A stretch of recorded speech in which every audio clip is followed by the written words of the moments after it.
Bismillahirrahmanirrahim. Assalamu alaikum everyone.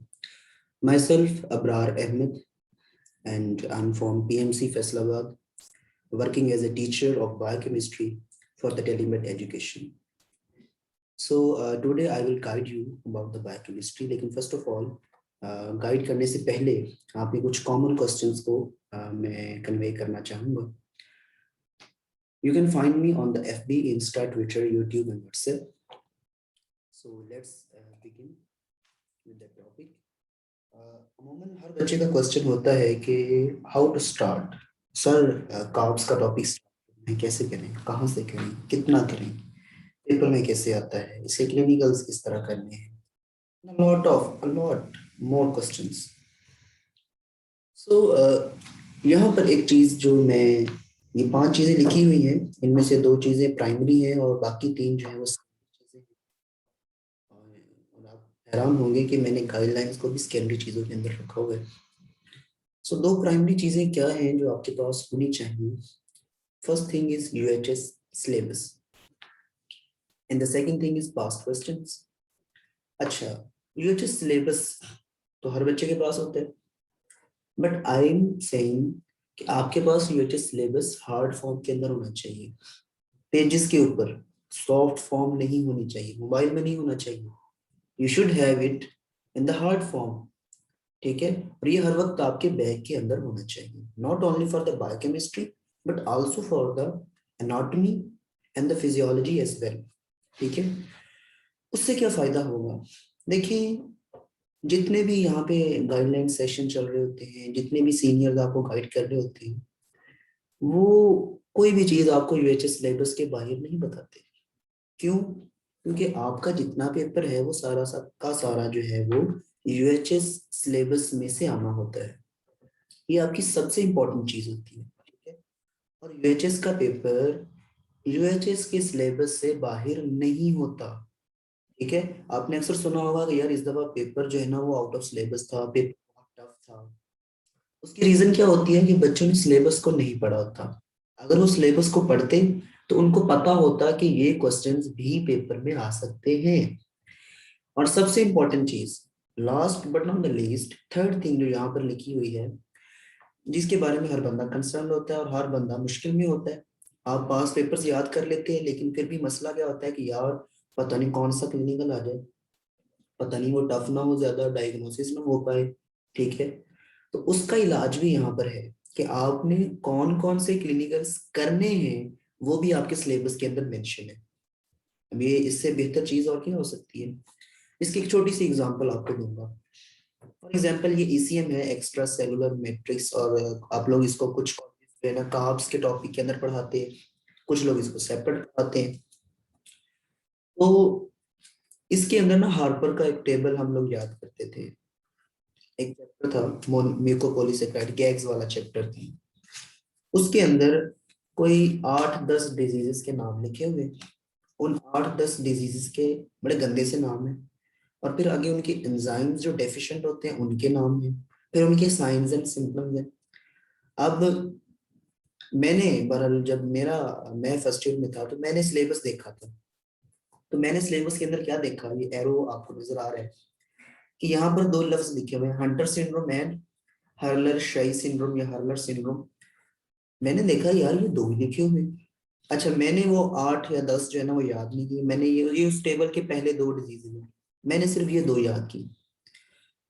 और यकीन करें, इन 2 के अलावा ना कभी हमारे टेस्ट में क्वेश्चन आया, ना ही UHS के अंदर कभी क्वेश्चन आया. क्यों? क्योंकि अब तो हमारी यूनिवर्सिटी बन गई, हम वो खुद लेते हैं. तो हंटर एंड हर्लर सिंड्रोम क्योंकि सिलेबस के अंदर लिखे ही 2 हैं, तो आपने करने भी 2 ही थे. तो ये एक छोटी सी एग्जांपल दी है. इसके अलावा और भी यहाँ पे इलास्टिक के अंदर ये अल्फा 1 एंटीट्रिप्सिन वाला एक ही सिनेरियो आता है जो यहाँ पर लिखा हुआ है. ठीक है, इसके अलावा MCQs में ये जो लिखे हुए हैं, William Beuren syndrome, supra valvular aortic stenosis, pulmonary emphysema and ageing of skin, ये एक एक लाइन का MCQ है हार्पर का. ठीक है, ये हार्पर के अंदर ये चैप्टर 52 अवेलेबल, उसके अंदर लिखा हुआ है 50 है सर. तो उसके अंदर एक एक लाइन लिखी हुई है इसके बारे में कि इसके अंदर कौन सी टाइप जो है ना वो कोलाजन की डेफिशिएंट होती है. अब बच्चे नहीं पढ़ते इसको, वो कहते हैं ये आउट ऑफ सिलेबस आ गया। तो असल में चीजें आउट ऑफ सिलेबस नहीं होती, आपने सिलेबस नहीं पढ़ा होता। ठीक है। सेकंड थिंग जो यहाँ पर मेंशन है वो है पास्ट क्वेश्चंस। मैंने यहाँ पे पास्ट पेपर्स का जिक्र नहीं किया, मैंने यहाँ पे जिक्र किया है पास्ट क्वेश्चंस का। अब ये कैसे आ सकते हैं, इसके लिए आप हमसे कांटेक्ट कर सकते हैं, मुझसे कांटेक्ट कर सकते हैं। ठीक है। तो हमारे पास पूरा एक इसका एक हमने पीडीएफ बनाया हुआ है। ठीक है। सारे पास्ट क्वेश्चंस को हमने एक जगह लिख लिया है।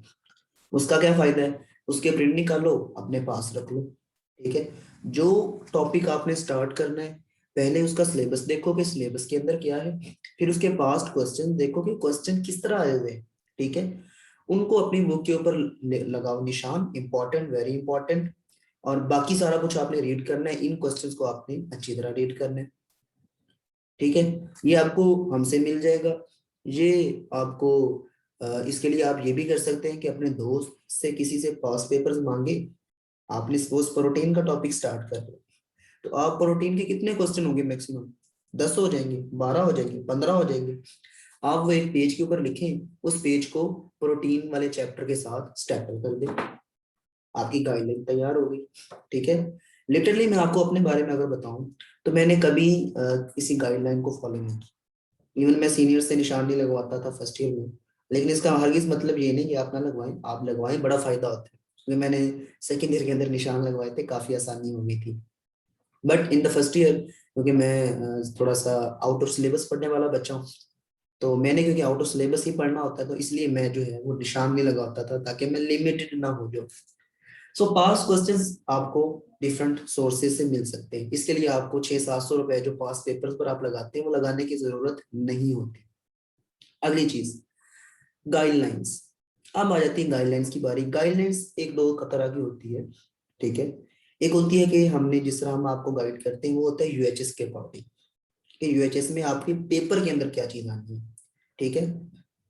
और एक होता है हर कॉलेज की इंडिविजुअल लेवल पे। जैसे बायोकेम है, तो हो सकता है कि जिस तरह एफएमयू है, तो यहाँ पे जो एचओडी है उनके कुछ फेवरेट क्वेश्चन होंगे। जीएमसी है, वहाँ के कुछ फेवरेट क्वेश्चंस होंगे। क्यूएमसी है, वहाँ के कुछ प्रोफेसर के फेवरेट क्वेश्चंस होंगे। केई के और होंगे। तो वो हर कॉलेज में कुछ ना कुछ वेरिएशंस होती हैं। ठीक है। वो भी आपको गाइडलाइन जो है ना, वो अपने इमीडिएट सीनियर से मिल सकती है। अगर आपको वहां पे कोई सोर्स अवेलेबल नहीं, आप हमसे कांटेक्ट करें, हम आपको आपके कॉलेज की गाइडलाइंस जैसे भी करके लेके देंगे, वो हमारी जिम्मेदारी होगी। ठीक है। बाकी मैं भी अब से ये स्टार्ट करने जा रहा हूँ गाइडलाइंस का, तो इसमें मैं भी इंशाल्लाह ये चंद वीडियोस बनेंगी, वो आपको यूट्यूब के ऊपर मिल जाएंगी। चौथी चीज जो आपको चाहिए होती है, वो होती है वीडियो सोर्सेज, कि आपने कौन से लेक्चर सुनने हैं और किसको यूट्यूब पे देखना है या कौन सा सेशन ज्वाइन करना है। तो आजकल तो ऑनलाइन प्लेटफॉर्म बहुत ज्यादा बन चुके हैं। ठीक है। जिस तरह हमारा टेलीमेट का है, तो आप हमारे पास सेशन ज्वाइन कर सकते हैं। ठीक है। लेकिन क्या सिर्फ हमारा सेशन ही है या कोई और सोर्सेज भी है? जी बिल्कुल, और सोर्सेज भी मौजूद है। तो जो आपको अच्छा लगे आप ट्राई करें, जो आपको अच्छा लगे आप उस पर जाएं। ठीक है। मैं आपको बाउंड नहीं करूंगा कि आप स्पेसिफिकली किसी एक के पास रहें। तो वो आपको खुद ही पता चल जाएगा कि किसमें कितना पानी है। ठीक है। इसके अलावा आपको इसके बारे में मैंने आगे एक स्लाइड बल्कि ऐड की है, आपको दिखाई देता हूँ। ये वीडियो सोर्सेज जो कॉमनली यूज होते हैं। ठीक है। लेकिन किसी ने भी, क्योंकि बायोकेमिस्ट्री एक टॉपिक ही ऐसा है, इसके ऊपर किसी बंदे की जो है आपको कोई अल्टीमेट नहीं मिलेगा कि भाई ये बंदा जो है ना सारी बायोकेमिस्ट्री करवाएगा। तो डिफरेंट चीजें जो है ना डिफरेंट लोगों ने एक्सप्लेन की हुई है। डॉक्टर नजीब साहब हैं, ठीक है, अपने केई के ग्रेजुएट हैं, तो ये बड़ा अच्छा पढ़ाते हैं। ठीक है। लेकिन इनके बायोकेमिस्ट्री के लेक्चर बहुत कम है, लेकिन जो है बड़े अच्छे पढ़ाते हैं ये माशाल्लाह। देन निंजा नर्ड है, आजकल बहुत ऊपर जा रहा है। ठीक है। और मैं खुद भी निंजा नर्ड का बड़ा फैन हूँ, अच्छा पढ़ाता है। ठीक है। तो निंजा नर्ड को आप देख सकते हैं यूट्यूब के ऊपर, फ्री है। सेल्फलेस मेडिकोज है, अगर आप रट्टा मारने वाले हैं तो आप सेल्फलेस मेडिकोज को देख सकते हैं। ठीक है। ऑस्मोसिस एक सोर्स है, ये भी अच्छा पढ़ाते हैं। ये 10 मिनट की वीडियो होती है, और इन सब में जो है ना वो ऑस्मोसिस बड़ा कंसाइज है, कि 10 मिनट की वीडियो के अंदर पूरा टॉपिक जो है ना वो कवर कर जाता है। देन डॉक्टर भानु प्रकाश है, ये भी एनाटॉमी में वैसे ज्यादा अच्छा पढ़ाते हैं, लेकिन बायोकेम के लेक्चर्स भी इनके मौजूद हैं। देन 6 नंबर पे डॉक्टर राजेश जंबलकर हैं, ये इंडियन है। भानु प्रकाश भी इंडियन है। तो ये जो राजेश जम्बलकर हैं, ये सिर्फ बायोकेमिस्ट्री पढ़ाते हैं। तो सेकेंड ईयर में मैंने इनको बहुत ज़्यादा फॉलो किया था, बहुत अच्छे लेक्चर्स हैं इनके, इंग्लिश में होते हैं। देन कैपलॉन वीडियो लेक्चर्स, जो लोग जो थोड़ा कॉन्सेप्चुअल पढ़ना चाहते हैं और यूएसए मेनली अमेरिका जाना चाहते हैं, उनके लिए कैपलॉन वीडियो लेक्चर्स की बुक भी आती है, कैपलॉन वीडियो लेक्चर्स के नाम से, और इसके वीडियो लेक्चर्स भी होते हैं। ठीक है। देन अगर हम लोकल सोर्सेज की बात करें अपने, उसमें टेलीमेट जो है आजकल बहुत काम कर रहा है। ठीक है। और हमने नया नया काम स्टार्ट किया था, लेकिन अल्हम्दुलिल्लाह काफी अच्छा रिस्पॉन्स रहा। इसके अलावा ये भी यूट्यूब के ऊपर आपको लेक्चर्स मिल जाएंगे टेलीमेट के, और हावर्ड वाई के नाम से मेरा अपना चैनल है यूट्यूब का। मैं टेलीमेट में भी काम करता हूँ, हावर्ड वाई में भी काम करता हूँ। तो यहाँ पर जो लेक्चर्स मैं देता हूँ ऑनलाइन, वो यहाँ पे मैं हावर्ड वाई पे अपलोड कर देता हूँ। तो इंशाल्लाह हम काम स्टार्ट कर रहे हैं टेलीमेट पे भी। हम लोग कोशिश करेंगे कि जल्द से जल्द जो है ना बायोकेम के लेक्चर्स जो है वो तैयार। अब लास्ट चीज रहेगी शॉर्ट बुक्स। तो शॉर्ट बुक के अंदर लिपन कोड बजाते खुद एक शॉर्ट बुक है। ठीक है।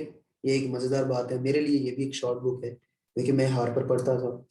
लिपन कोड एक अच्छी किताब है, आप लिपन कोड पढ़े और इससे आप डिस्टिंक्शन भी ले सकते हैं अगर आप इसको अच्छे से पढ़ना चाहें।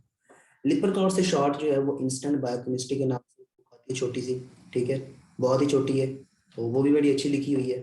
देन कैपलॉन लेक्चर नोट्स है, तो ये भी एक शॉर्ट बुक है, लेकिन ये सिलेबस कवर नहीं करवाती, लेकिन ये कॉन्सेप्ट आपका कवर करवा देती है। ठीक है। सिलेबस कवर करवाने के लिए लिपन कॉट ही है। ठीक है। बाकी सिर्फ सोर्सेज हैं, इनको आप यूज कर सकते हैं, जैसे BRS है, रैपिड रिव्यू बायोकेमिस्ट्री, ये शायद यहाँ से ना मिले, मे भी आपको मिल जाए।